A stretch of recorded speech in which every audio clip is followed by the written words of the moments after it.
you have ever had a customer pay you through bank transfer and the amount that was paid doesn't match the initial amount of the order, and your team is stuck between refunding it or closing it as a complete transaction or order? This particular feature fixes that. Startbutton automatically detects this transaction and tags it as an underpayment or an overpayment, which can also be called an excess payment. For instance, customer is supposed to pay you 100,000 naira, but they paid 120,000 naira. In this case, it is an excess payment.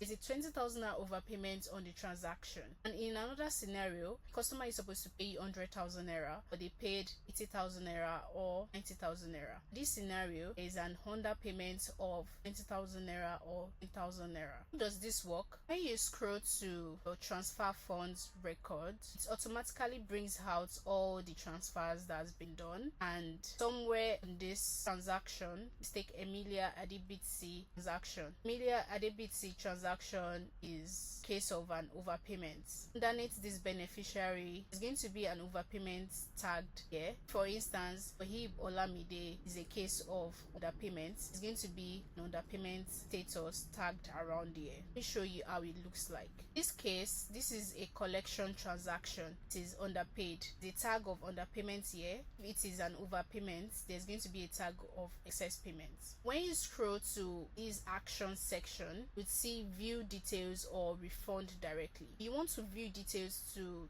just understand the context of this transaction. Click on view details and it shows you the context of the transaction. It shows you the expected amount and the received amount. Expected amount is the amount that you are expecting for an order or a transaction, but the received amount from the customer, 300 naira, is an underpayment of 200 naira. So this is the status: underpaid, the reference number, likes. You can go on to decide what your next steps would be.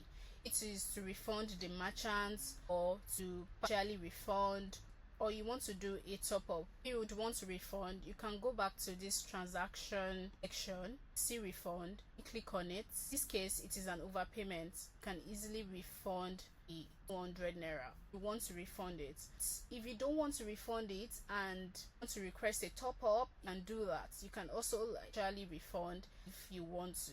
In case of this underpayment transaction, it's just 200 naira. You feel like, oh, you can easily just overlook it. There's another feature called the underpayment tolerance feature. It helps you to set a threshold, the amount that can easily look for a transaction. Does this work? Come to your dashboard, scroll down to where settings is. Check the top bar of your account settings for additional settings. You scroll down to where underpayment tolerance is. Configure the difference amount to be allowed for customer underpayments per currency. For instance, on or AGN transactions, want to set underpayment threshold of say 1,000 naira on every transaction. It means that if, for instance, you are expecting an amount of 1,000 naira, the merchant pays you 9,000 naira 100. The transaction would still go through because it doesn't exceed underpayment threshold.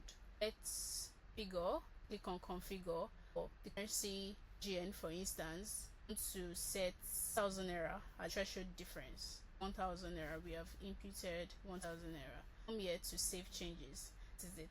You're able to set your underpayment tolerance threshold.